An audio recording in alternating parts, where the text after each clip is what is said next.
If you have not attended First Steps, I cannot encourage you enough to do that. That's where me and my family decided that this was our home. So if you want to learn more about River Lake, why we do the things we do, how we operate, then First Steps is a great choice for you. So next up, we're going to transition into our time of giving. So we believe that giving should be relevant, simple, and real, like we do most things here. So because of that, we have 4 ways that you can give. We have text, you can give on our app, you can give online, and you can give here in person. So if you're doing any of those, or if you're planning to do it today or in the future, thank you so much for contributing. We want it, or your gift makes it easy for everyone to find and follow Jesus. So thank you so much for that. Can you stand with me as we pray? Dear Lord, we thank you today that we get together in your presence and that we get to give to your kingdom. We ask that you bless the offering and that you use it for your glory. And bless Nick and Lisa, Lord, as they start to bring the message today and help us have open minds to receive it. Amen. Amen. Thank you, Kelsey. Right now, I just would like for everybody to turn your focus upon your Creator. Let's just think as we sing this song, let's think about who he is. A way maker, a miracle worker, a Savior, a light in the darkness, the risen King. God, I worship you. You are worthy. You are here. You are here, moving in our midst. Yes, you are. I worship you. I worship you. You are here, working in this place. I worship you. I worship you. Sing that again. You are here, moving in our midst. I worship you. I worship you. You are here, working in this place. I worship you. I worship you. No way maker. You are way maker, miracle worker, promise keeper, light in the darkness.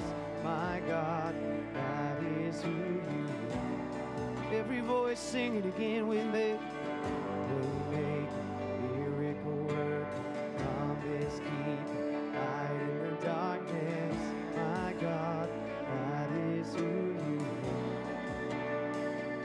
You are here, touching every heart. I worship you. Yes.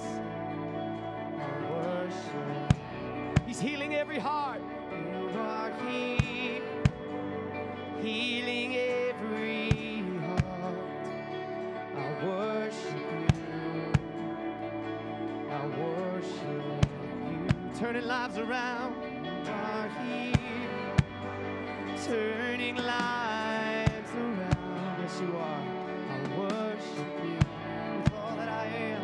I worship you. Mending every heart. You are here, mending every heart. Yeah, I worship you. Oh, I worship you. You are way maker, miracle worker, promise keeper, light in the darkness. My God, that is who you are. Oh, it's who you are.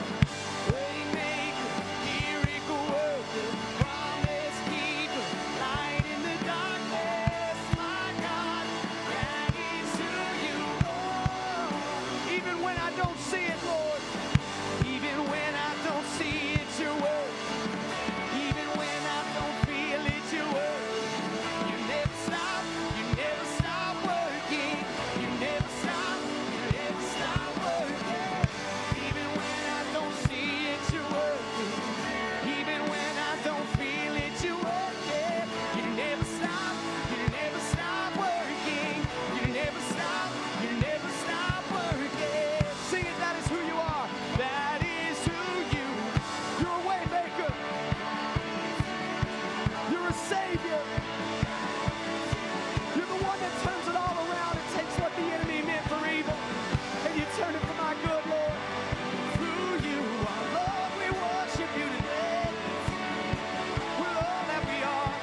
time to Jesus, Waymaker, miracle worker, promise keeper, light in the darkness, my God, that is who you are.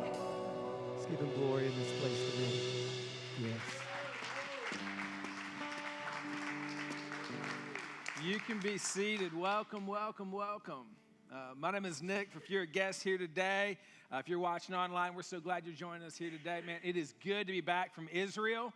Last couple of weeks, Lisa and I went over there, and we were working on some stuff that we'll be talking more about that in the coming weeks. But what I can tell you is one of the things we're doing is we're actually planning a trip for the church in 2021. And so if you've ever, I'll be leading that. If you've ever wanted to go, if you've ever been intrigued by it, would love for you to consider that. And so what we're doing right now is there's a lot of questions, and we're dealing with some issues with that. It'll be next June. But all we've got right now, all we're asking for is if you have an interest in that, no commitment, you just like, I'm curious. You can go to our website right now, riverlakechurch.com. One of the cards will say Israel Trip 2021. Click on that, and then it'll give you some information, and then you can just say, hey, keep me updated. That's all we're looking for. But if you've ever wanted to go, incredible opportunity. It's life-changing in so many ways to go over there and kind of walk in those places that Jesus was walked, the disciples walked, and experience it that way. So anyway, want to let you know about that. We're pumped. Hey, today is going to be incredibly awkward, okay? We got one down. I got two more to go. So I'm going to pray for me. I don't even care about you anymore, actually. I'm just going to pray for me that I get through this, and we're gonna hit it head on. So, hey, would you all pray with me? God, thank you so much that this is a place where we can ask real questions. We can ask uncomfortable, awkward questions, and we can trust that you've got answers. And so I just pray that you would really use Lisa and I in the next few moments. Help us be articulate, be concise, be clear, and to be helpful as we walk through these really relevant, helpful questions, Lord. We love you. We thank you so much. Amen. All right. Well, hey, before we get started, I got a couple qualifiers. Number one is this. We're going to be dealing with some stuff today that it just makes me uncomfortable a little bit. So if that tells you anything, get your kids out of here if you don't want to have uncomfortable conversations. Seriously, not going to apologize. Don't send me an email. I will not answer it.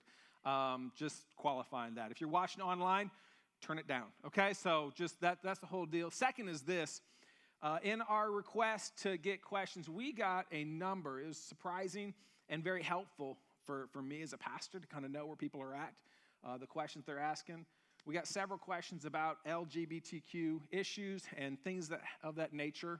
And just want to be very clear, as we kind of prayed about it and talked it through, what we came to the conclusion of is that is such a wildly important, hot-button issue for a lot of reasons, and it really deserves more than just a 5-minute overview that we're going to deal with today. We got about 11 questions. I have 38 minutes. I've done the math. And so because of that, we will be talking about that issue later on when we have more time to deal with it. But that question is wildly important, has a lot of past history with it, and we want to make sure that we do that justice and deal with that in a way that is respectful, helpful, and relevant to people. And I just didn't feel like 5 minutes really we would be able to do that. So we're not going to be dealing with that. So I say that to say, if you ask that question, as always, we know exactly where we stand on that issue. Would love to talk to you about it privately. You can always set up a meeting with me. You can email us at info@riverlakechurch.com and set that up. If you're watching online and that's your question, you can do the same thing. I'm always available anytime to discuss stuff like that. So with that said, would you please all help me welcome my beautiful, amazing wife to come out here and help me with these questions?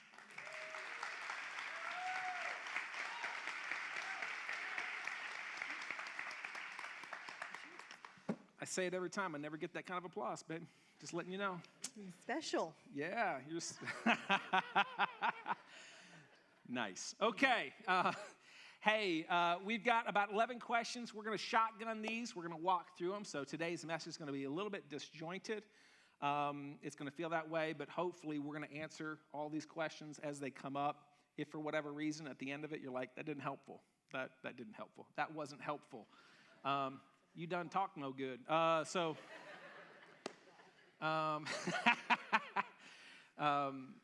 you can always email us. We'll do our best job to help. So we're going to jump right in. You ready? Round two? I've already said all this. Can you guys just go watch? Yeah, Okay. it don't work that way. So anyway, all right, first question is this.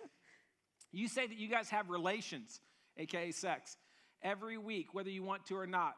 What if a married couple of over 15 years stopped having relations, but the marriage is good? Physical reasons prevented one of them from physically feeling it. All right, I'm going to let you go first. Of course, he always does. Then he doesn't stop talking afterwards, so I'll try to get as much in before he does. That can, sorry. I want to take that two ways. I get that there's the physical part I'll get in just a minute, but if you're, I know a lot for ladies, it probably is more than men. If you're not just feeling it, like, I'm not in the mood, I have a headache, take an ibuprofen, you'll be all right. Also, to make it super awkward, dude, step up your game if you need to. Then she might feel it more. Anyway. Wow. Sorry.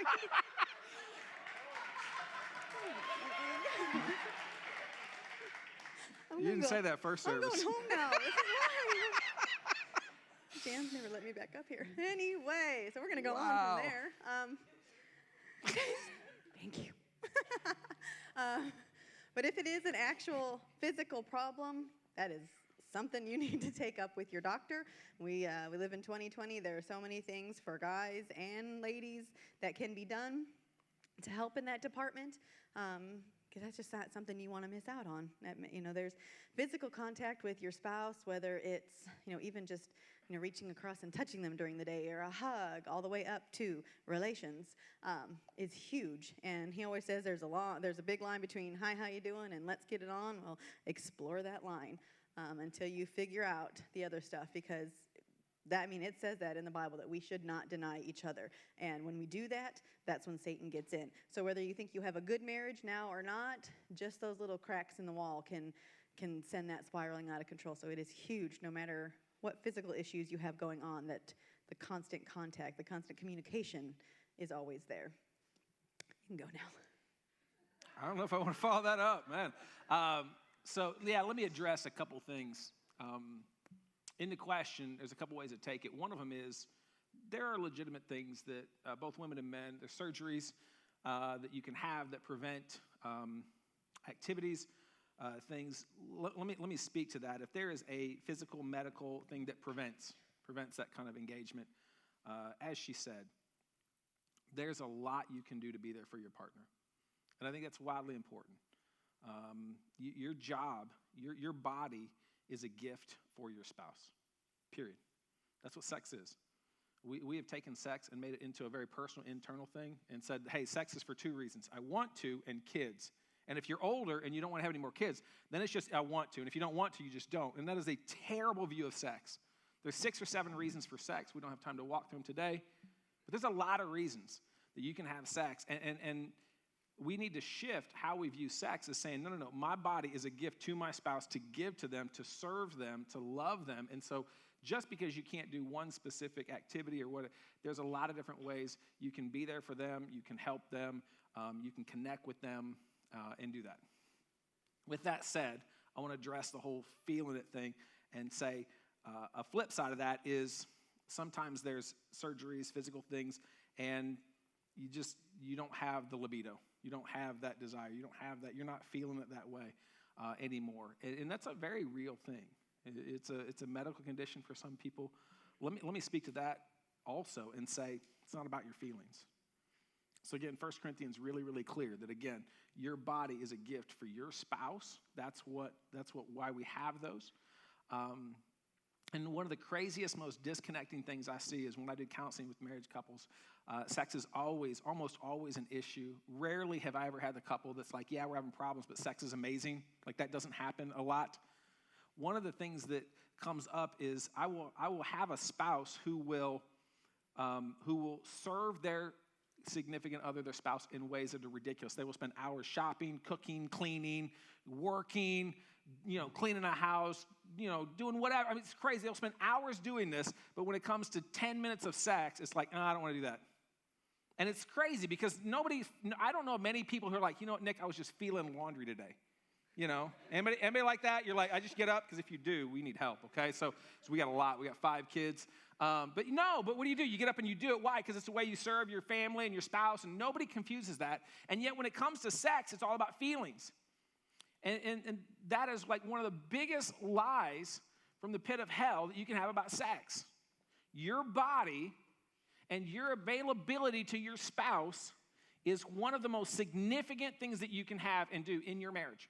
And it's not about whether you're feeling it. One of the best ways that you can serve your spouse is to be there for them sexually, even when you don't necessarily want to. Now, with that said, because the point is this, just because you're not feeling it doesn't mean you shouldn't. And I'm going to speak to guys because I can't speak to women for a bit. But guys, just because you're feeling it doesn't mean you should, okay? So 3 o'clock in the morning, no, just so we're clear, all right? Let her sleep. Yeah, let her sleep. So just because there's 2 ways to look at that, and we've got to miss that. We miss that too much. And so anyway, I would say don't focus so much on your feelings. We have a culture that focuses way too much on our feelings, and really that question's right. We have a gauge. We have a grid. You need to have a gauge in your marriage. I will say this till I'm blue in the face. And dead and gone, one of the best things that we did for our marriage is sit down and communication, had a conversation, and said, hey, for us, what do we view as a sexually healthy gauge for us? And you need to have it. You need to sit down with your spouse if you're married and go, hey, how many times should we have sex a week, a month, or whatever that is that we both agree upon as the minimum for your marriage? Because sex is a gauge. And how full your tank is, I'm telling you, when that tank is full, you're nicer, you're happier, you're more submissive, you're more loving, you're more gracious, you're more everything. When that tank is empty, everything else is hard. And it's the way that God made marriages. And so you just need to have that conversation, because here's the deal. Your feelings will fail you every time. So, all right. You ready, killer? Killed it, first question. All right, next question. Let's move on. Cohabitation before marriage, is it wrong? Yes, I would start that it's the simple answer. But what I would consider cohabitation is pretty much playing house. And I know, and I can't speak to guys for this, but for women, that's an insecurity. Right then and there, you want to try this out, but at the same time, it's hard to know where you stand with that person, because there's no real commitment in that. I mean, yes, it's easy to probably walk out on a marriage, but it's even easier to walk out when you have no real commitment and you're just trying this out. And we talked before that it's either sibling or spouse. And so you're supposed to treat them like your spouse. You're going to live with your sister? That's weird. But that can go both ways. It's just such an insecurity, even if you take God out of the equation. Just living with someone without the actual commitment in your life, it's just not healthy for anyone. Yeah. Every study shows that if you live together before you get married, your chances of divorce are higher. Okay, that's not a Bible verse. That's just life. That's just, you can look at culture, and whether you believe in God or not, that's just a reality. Let me address one quick thing, just because, man, I'm all about loopholes, and I can imagine I've had the conversation with some younger couples who will sit back and go, but Nick, I didn't say, can you have sex before marriage? Listen, I say cohabitation. Is it wrong to just live together? You know, we're not going to have sex, to which I'm always like, oh, okay, yeah, sure, whatever. So let me address that for the people that are kind of skirting the line and like trying to find a loophole, whole deal. I would say I don't have a verse for it. I just think it's stupid, okay? Because you're not that strong. Your moral values are not that strong to be able to do that, to be able to date somebody and live with them but not have sex with them. There's no boundaries. You're going to mess up. But even if you could, I mean, let's just assume for a second you're like Jesus, okay? And you're super pure somehow and whatever. Here's where I think you get into problems. 1 Thessalonians 5 is pretty clear, and I wrote it down. It says, abstain from all appearances of evil. Okay? So you can tell me we're not doing anything. It appears wrong. It appears one way. And if you're here today and you're a Christian, listen, you can push back on this all you want. You have a responsibility to appear a certain way, to walk in a manner that appears pure, to walk in a manner that appears godly. And so I know you got loopholes and the whole deal, and hey, man, I'm all about loopholes. I can play that game so well. I have for years. And here's what I would say. If this is your question and you're trying to play loopholes, let me just speak to you for a second. You've already lost. Because loopholes reveal that your heart really isn't trying to please God and really isn't trying to honor him and follow the heart of what he says. You're really just trying to get around what he says because you think of him as a father who's trying to withhold you from something good. And you're missing it already. So that's that question. Is it wrong? Yeah, it is. Next question. When I confess my infidelity and ask God for his forgiveness, should I do the same with my spouse? This is a tough question. So I'm going to let you go first. Look at this. He's waiting to feed off what I say. But Who said mm-hmm? I know who said it. The easy and hard answer is yes, absolutely. You made a covenant with that person. When you stood before God and your friends and your family, you made a covenant with that person to love them in sickness and in health, be faithful to them, and you have broken that covenant. It's not easy to do that, but you owe it to that spouse to confess what you did and let them decide how to act from there, how to move on, how to forgive you, because you could not tell them, and then that'll just eat away at you. It'll still fall apart. It'll still not work out in the end because you're going to be living with that guilt, and they have no idea. They'll be thinking everything's going along just fine, and then something will come crashing down. So if you really want to move on, to grow in your marriage, and to heal, the only way to do that is to truly confess. We're called not only as Christians to confess to each other, but absolutely one-on-one. I mean, I would throat punch him, but then we might be able to figure out how to move on from there. Just protect your throat. Okay. Just protect your throat. Yeah. No, I think James 5 speaks to this, and I use it a lot, but it's pretty clear. In that passage, he says, listen, we confess to God for forgiveness. We confess to others for healing. And just what I would say is in the garden, it's really clear that anytime we sin, what do? We cover up. And the greatest good that we can do is to know somebody else and to be known. That's why sex is so powerful, is because if done right, you know somebody in a way that is unique to you and that person's relationship, and they know you in a way that is unique and personal to that relationship. And that really, there's power in that. For somebody to see you completely naked, not just physically, but spiritually, emotionally, relationally. That's why sex isn't really just, it's way more than just physical. Because if you emotionally, spiritually, relationally connect with something, the physical just happens. Because there's something about being known and knowing somebody else. And when we sin, when we have that infidelity or whatever that is, here's the deal.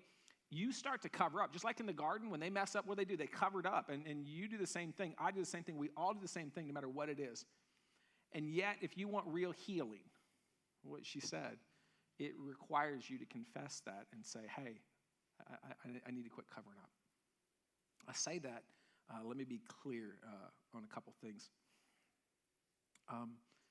If you're here today and you're on the receiving end of that, okay?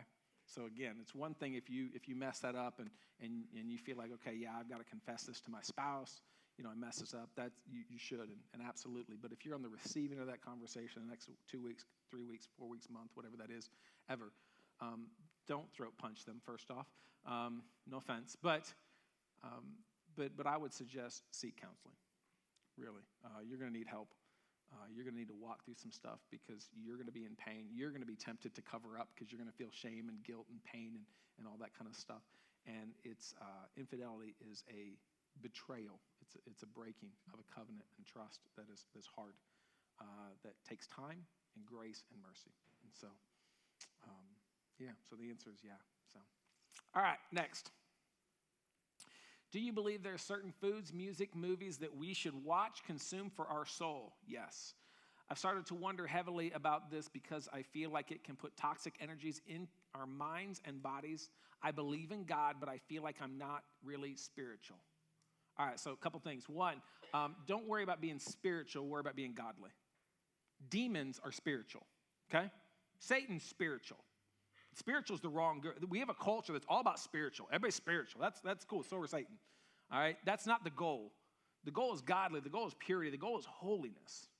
And so absolutely, if you look at our bodies as temples, what you put into them matters. What you consume matters. And why you consume it matters. And so yes, you can do things. You can watch things that are toxic to your soul. You can listen to things that are toxic to your mind. You can consume food. Jesus made everything clean, okay? But that doesn't mean that you should eat everything, okay? I mean, there's a difference there. And so just because it's allowed doesn't mean it's good for you. A few weeks ago, I preached on this, and I said, Paul gives us a different standard to ask when it comes to our bodies and our minds. And he says, listen, everything's permissible, but not everything's beneficial. We got to have a different grid. So let me ask you the question, if this is your question, is what you're watching beneficial to your soul? Is it beneficial to your heart? Is it beneficial to your mind? Do you feel closer to God, or do you tell dirty jokes or listen to certain things that you shouldn't, or go places you shouldn't, or watch things you shouldn't? I mean, I said a few weeks ago, if Jesus was with you, would it change what you do? If it would, you should change what you do because he's with you, period. And so absolutely, what we do with our bodies, what we consume is fundamental. It feeds something, and it takes you somewhere. And it's wildly important for us to listen to and make sure that what we've got coming in is important. So, all right, next one. Is it okay to lust after someone if you are married? You're up. I'll take the easy ones. Yeah, thanks. I think the easy answer, again, is nope, it's not. We've talked before that you can't help who you're attracted to, if I could talk. Like, I kind of said it in first service, and he got a little mad at me, but he'll be okay. I think Captain America is cute. But I don't sit around thinking about him. And he can look at me all he wants, but he thought the Baywatch girl, Yasmin, was cute, too. Just don't think about her. What? She was. We'll continue this discussion later. I mean, she was. She was. Thank you. Sorry. That was wise. Yeah. So you can't help who you're attracted to, who you think is good looking, but you can control how much time they get to enter into your thoughts. And so one passing, it's kind of good looking. Doesn't have to be, I wonder what else they'd be, just kind of go down a road. The only person that you should be lusting after is your spouse. Tell them how attractive they are. And I made the comment this summer that I'm like, you look good with a tan. So he started tanning. It was really weird, but anyway, hey, it worked. Kept it tan. It's got really personal all of a sudden. None of this came out first service. I'm trying to say I lust after you, which leads to all those relations, which means to, a happy marriage. So if you really want your spouse to only have eyes for you, then that's who you need to be lusting after, not looking to the outside, because all those go away. Those don't last. Yeah. No, that's good. I don't need to add anything to that. All right. That's the first. All right. Wow. Okay, next question. Should be up here. Is it okay to gratify yourself, aka solo sex, or you call it whatever you want to call it, if you are married, as long as you are thinking of your spouse? This is one of the questions I didn't want to answer, just so we're clear. You didn't bring me any glasses, did you? All right, yeah, thanks.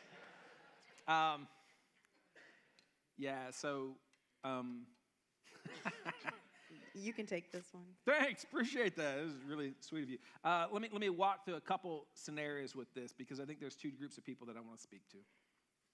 One is the unmarried, the second is the married, and there's two different standards. If you're unmarried, and whatever you want to call this, there's a whole bunch of things, and I'm going to try to be somewhat veiled and not cross any lines of inappropriateness, then absolutely it is wildly inappropriate. It is wrong. It is sinful. That is not an activity or engagement that you should partake of. I say that. Most people have at some point in time. Many people still do. But the reality is Scripture's pretty clear about this issue. Matthew 5, Jesus is doing a Sermon on the Mount, and he connects something that maybe you've never connected before. I've not read a commentary where this connects it, but I'm pretty confident I'm right in it. And he starts off and he says, you've heard it said, do not commit adultery, which everybody's like, mm-hmm. He says, I tell you the truth. If you lust after a woman in your heart, you've committed adultery with her in your heart. And everybody goes, mm-hmm. And then he says this. He says, if your right eye causes you to stumble, gouge it out and throw it away. It's better for you to lose one part of your body than your whole body to be thrown into hell. Like, wow, that's pretty extreme. And then the next version, this is where I think it talks about this issue of self-gratification or solo sex or whatever you want to call it. He says, and if your right hand causes you to stumble, cut it off and throw it away. It's better for you to lose one part of your body than throw your whole body into hell.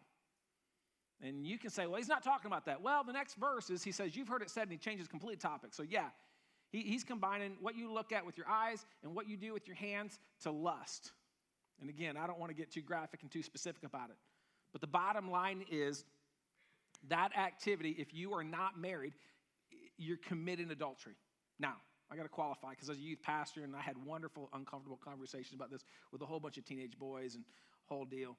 And every now and then somebody will be like, well, Nick, what if I don't think about somebody else? What if I just think about trees or something?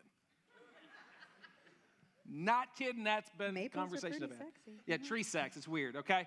I told you it's awkward today, all right? Yeah, so here's what I'm going to say. Because the pushback is, Nick, it doesn't hurt anybody. What's the big deal? And I don't want to get to specifics too much. Here's what I would say. Biochemically, if you listen to last week, it absolutely hurts you. Because every time you have an orgasm, every time, doesn't matter what the reason is, every time you are connected, things go off in your head, chemicals go off in your head, and you are connected. That's why when you have sex with your spouse, you have an orgasm, you're connected to your spouse. That's why sex is so powerful. It's connecting, it's glue. Spiritual, emotional, physical glue. But if you are having orgasms and you are not with a spouse, or you're not, and again, somehow it's not with a tree or whatever that is, I don't know what it is, but you are connecting and objectifying something or someone. This is why it's problematic. Because the very thing that should actually create more intimacy relationally in you, which is sex, when you do that by yourself, you're actually taking something that was meant to be intimate and turn it into objectification. Which is why we have such a cultural problem with young men and young women too, but primarily young men who are consistently objectify women constantly. Because they engage in activities that they've been told it doesn't hurt anybody, what's the big deal? And they're reshaping, not what they think, but how they think. And it messes with them. So again, if you're not married, no. I get it, especially if you're a teenager, if you're college, if you're not married, that's really, really hard. I don't have a whole lot of solutions for you. I would argue, no. Now, I want to qualify. What if you're married? Can you think about your spouse? I don't have a verse for what I'm going to say, all right? If you all could quit looking at me, that'd be great right now. Just kidding. No, I'm just kidding. No, I don't have a verse for this. I don't have, what I want to say is this. There's not a verse. I've looked, much like alcohol, there's not a verse that says, don't drink alcohol. There's not a verse that says, if you're married and you're thinking about your spouse and the whole deal, like all these qualifications. So I don't have a verse that says, don't ever do that. And there may be times where somebody's overseas, there's long work trips that may be appropriate, and I don't know. Here's what I want to say. I want to give great caution to every married couple who would sit back and say, Nick, I'm married, and I'm thinking about my spouse and the whole deal, and here's why. For many of the reasons that I said beforehand, there's biochemical things that go off into your brain, whether you realize it or not, and it will have long-term effects. There are physical things that happen. And again, I'm not going to walk into them today. If you're curious, you can grab me privately. I'll have a whole long conversation with you about this. But when you engage in that activity, it's very different than actual sex. There are physical ramifications where you do that over long terms that leads to a lot of medical conditions that men are struggling with primarily right now. Okay, so again, there's all that kind of stuff like that. But let me tell you the real reason why I think it's problematic. Sex is a driver. That sexual desire that you have, that desire to release sexual energy, however that is a driver. And I believe it's a good thing, it's a God thing, and it's a great thing in the right environment. And because it's a driver, it will take you places. The question is, where is it taking you? See, the problem that I think that our culture has right now with a lot of men who refuse to get married, who refuse to work hard, who refuse to step up and get good jobs and live at their parents' basements playing video games all day is because they engage in this activity and they have no desire. The thing that God used, which is sexual relations with the opposite sex to kind of be in there, they have taken away and take care of that themselves, and they can just be in that Peter Pan syndrome for the rest of their life. They're just going to be an adult boy. In a marriage, it's problematic, and here's why. that thing is a driver for me to love and honor and pursue my wife. And so let me tell you what this looks like. Lisa and I, we get in arguments, okay? She is wrong a lot. Pray for her, okay? So it's great. They know We're the going truth. to get in one right after this one probably. So anyway, no. We get in arguments. We get in fights. Here's the deal. 99% of the time, it's about stupid stuff. If you're married, you get it. I mean, most things you get in arguments about are dumb, ignorant. It's you forgot to do this. You didn't pick up this. I mean, it's not serious issues. And here's what, I'll just tell you me. So maybe you're different. Maybe you're more holy than me. I don't know. But there are many times where it's the end of the day, and I'm mad, and I'm right, and she's wrong. And I hate to be wrong, and I hate to lose an argument, and I like to be right, and right. Okay, so I got this desire. I want to have sex too. And I have to make a decision of which is more important. And I got to tell you, 99% of the time, sex wins, okay? And what that does is when I make that decision of which is more important, I am now the thing that really, in the big scheme of things, isn't a big deal at all. I kind of put on a back burner and I'll walk up and go, listen, I don't want to fight about this. It's kind of stupid. And let's just kind of apologize and let's have a different kind of conversation and come on, let's, go there. Because here's the deal. It's a driver. And in the right context, and I'll speak to men, I don't know about women, but in the right context, if you view your spouse the right way, which is they are the only, and I need some of you to hear me when I say this, they're the only legitimate outlet for sexual gratification. In the right context, that driver will drive me to be a better husband to my wife in a good way. Here's why this is important. Long story to tell you this.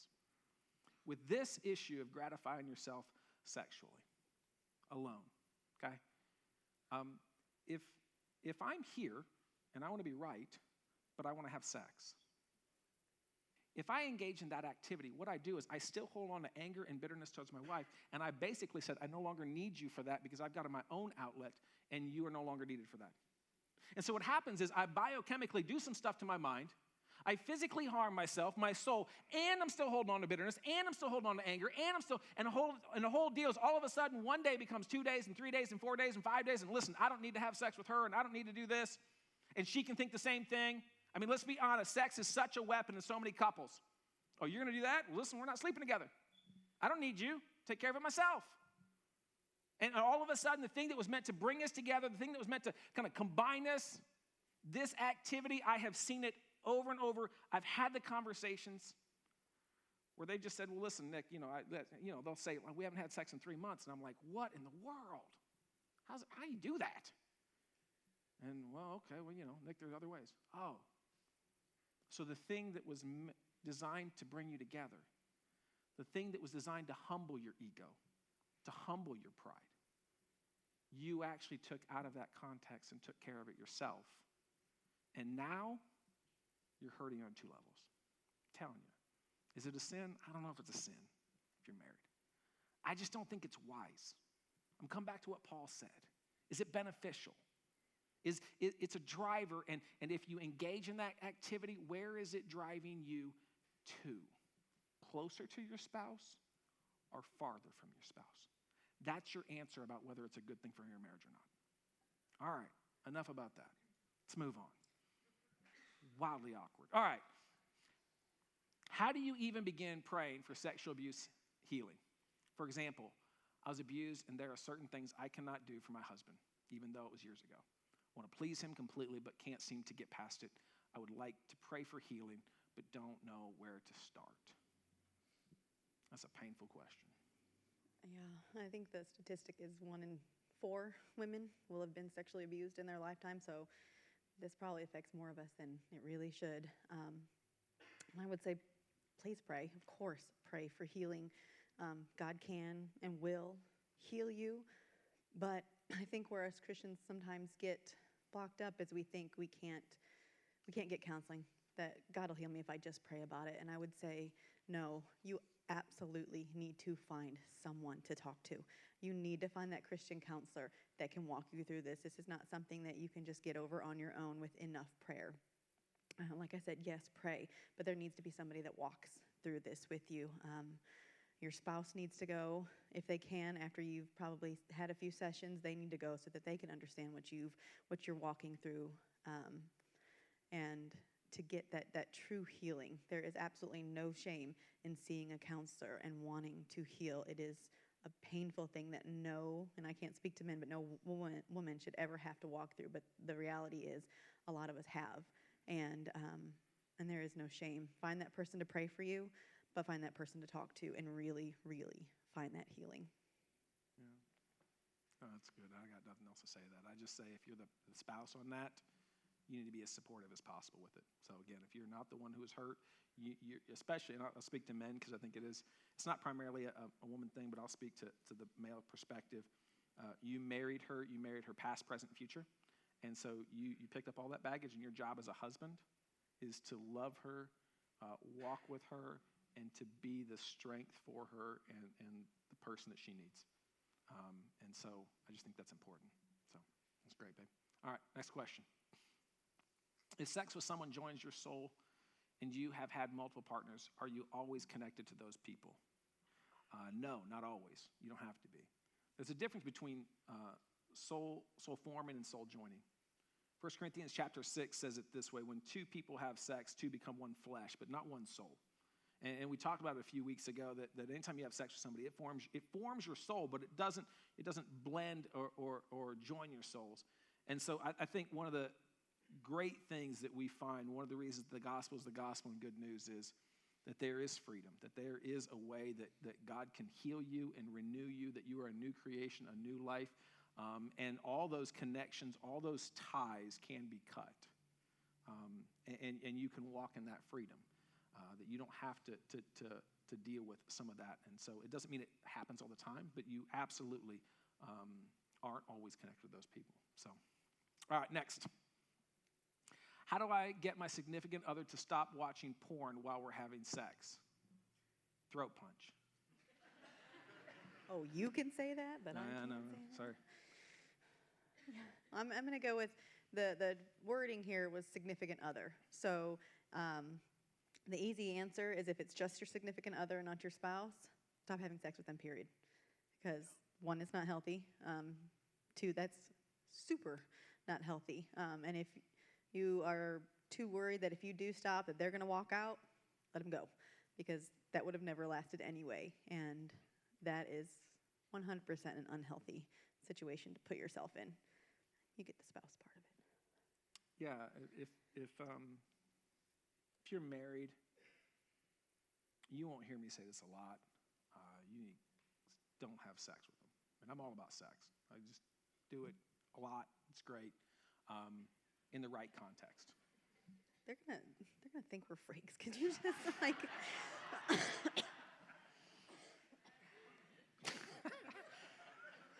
I stand by what I said. Do it a lot. It's great. Okay, so in the right context. When it comes to this, few things anger me as much as this kind of questions as a male, because your job as a husband is to protect and love your spouse. And that is using and abusing your spouse. And so if you're married, here's what I want to encourage you to do. One, stop. Never, ever, ever engage in that. God will honor that. Two, you need to get counseling, and they need to get counseling.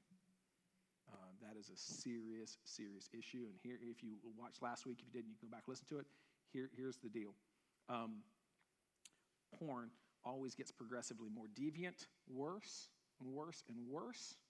And so wherever you're at right now, what does it for them right now will not in the future, and it will get worse and worse and worse and worse and worse and worse, and it will lead you down a very, very bad path, and you don't want to go there. You need to stop it right now.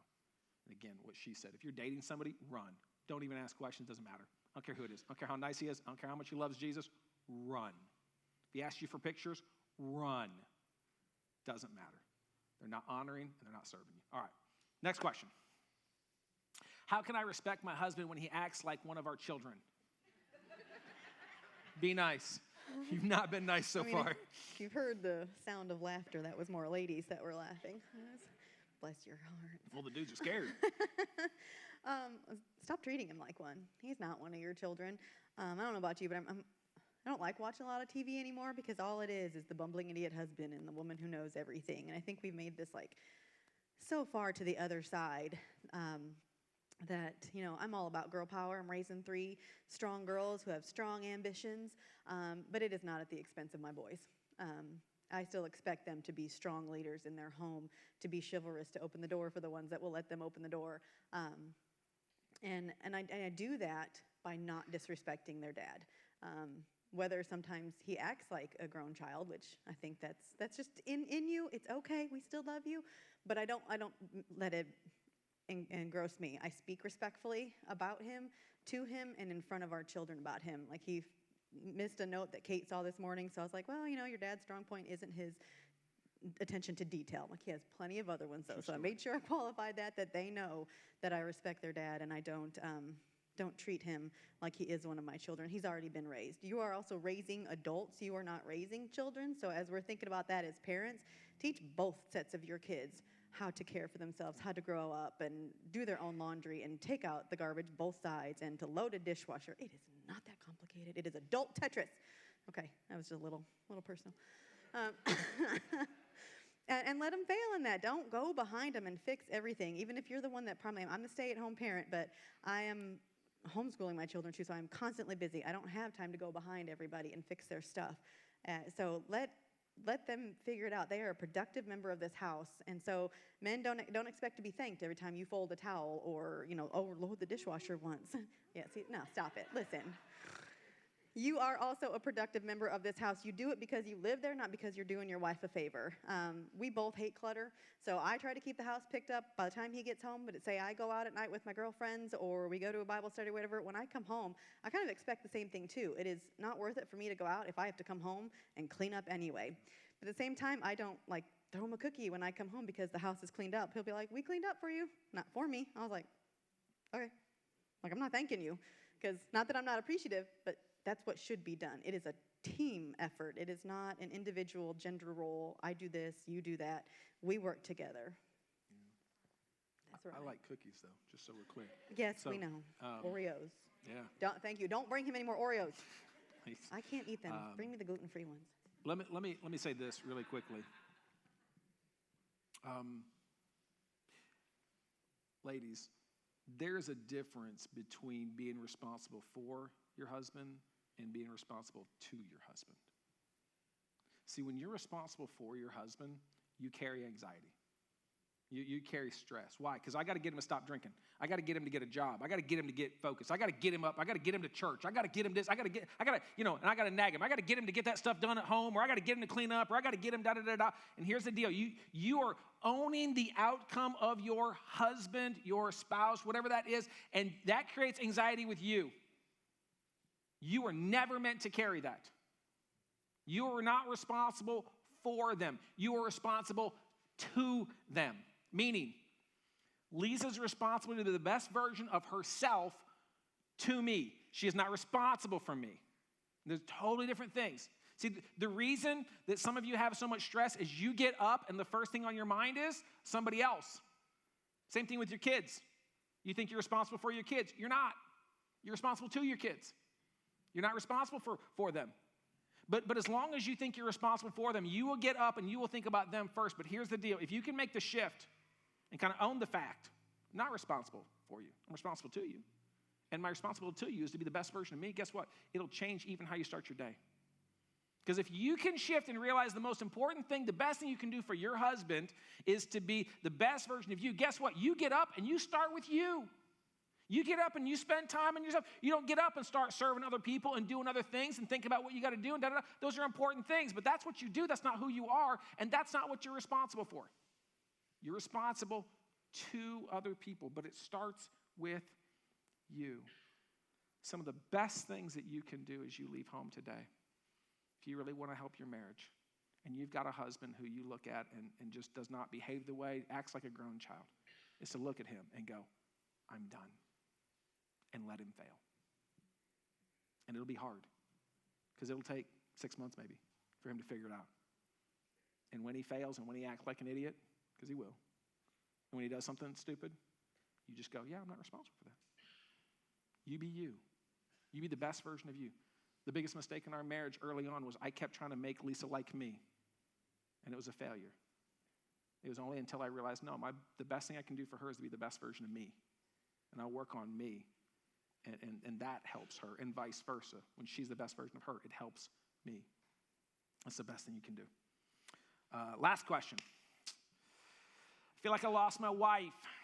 We had kids, and I went to second or third place in her eyes, and I don't know what to do about that. That's just common in every parenting life. I mean, obviously there's going to be seasons where your kids' needs are super high in that newborn phase when you're exhausted and you have to put their needs first. But what I think we get wrong a little bit in society is that we say we don't start our family until you have that child or you adopt that child, when I would say your family starts the moment you say, I do. We became a family on December 15th, 2001, in case you forgot. And that was when our family started. It wasn't started when we had Nicholas. And so, and we knew that that was huge going into it, that, and of course it was harder for me because my kids are my life and I'm with them 24/7, but we knew that we started this and we're going to be together when they leave. I remember our college pastor, when they went on a trip right after they first became empty nesters, and they kind of just looked at each other like, who are you?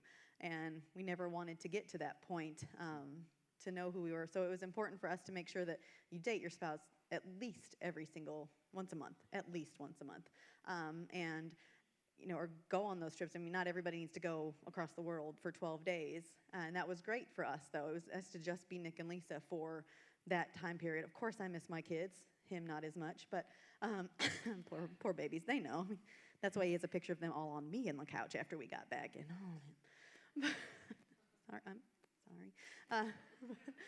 But that was huge for us. We missed our kids, but we really just needed that time to connect. And you need to remember that your kids are actually going to benefit from them seeing you be the strongest couple that you can be. That's going to matter in their own marriages and in their own lives when they grow up and see, we weren't the center of their universe. It started here. So I think that's the best thing that you can do for your children, is to show them this was the number one thing. Yeah. If you want to raise narcissistic, selfish little brats, make them the priority. Seriously. I mean, I could say that nicer, but I won't. If you want to raise children who become adults that understand the world doesn't revolve around them, teach them early on the world doesn't revolve around them. I'm very clear to my kids all the time. There's God, there's my wife, and they are a distant third. I probably exaggerate the distant thing just for effect, okay? But I'm very, very clear. You're a distant third. Love you. You're not that important compared to your mom. Sorry. And here's the deal. It's the best thing you can do for them. Really is. But guys, let me speak to that. If you feel that way, let me encourage you to treat her as your wife. So we walk through this. We got 5 kids. This is always a constant battle. I don't know if you fix this or whatever, because she's the mom, and it's that whole not the mama with the dinosaurs thing. It's in our household all the time. But what I've seen and what I've experienced personally is especially when you have babies, she doesn't always feel like a wife. She always feels like a mom. But so many times I wanted her to be my wife first, but she didn't feel like a wife. And part of the reason she didn't feel like a wife is I wasn't treating her like a wife. And I would say, if you feel like that, it's kind of what she said. Date her, pursue her, talk about how good she looks. I don't care how she looks. Just say it. Hey, you look good. Whole deal. Just be and pursue her. It's that hashtag I use all the time. Keep them how you got them. So true. Keep them how you got them. Date them, pursue them, buy things for them, love them like crazy, speak life into them, and treat them like your wife. And then they will start to step up like that. But don't expect her to be something that you're not feeding into. We miss it so much. All right. Well, that said, we are 7 minutes over. I apologize. Here's how I want to wrap this up. This has been the single most awkward series I've ever preached in my entire life. So thank you. If you're a guest, welcome to River Lake Church. Yeah, thanks. So if this series has been long and tiresome for you, here's the good news. Next week, we are starting a brand new series called Leaving Paradise. It is all about Jesus, so you'll be good to go. Want to invite you back to that. Would you all stand for me? I want to pray for you, bless you, and then you can run out of this room like I will run to my office when I'm done. So let's pray. God, thank you so much that your word speaks to so much of this. Thank you that we have a place that we can come and be real. We can talk about things in a way that is relevant to our lives and hopefully simple. And God, I pray that whatever is said today, that something would stick with people, that you would help them walk in more holiness, more godliness towards you, that you would protect their marriages, that you would bless them, and if there is brokenness, if there is pain, if there is hurting, that they would seek the help that they need to seek. God, we love you and we thank you so much. Amen. God bless. We'll see you.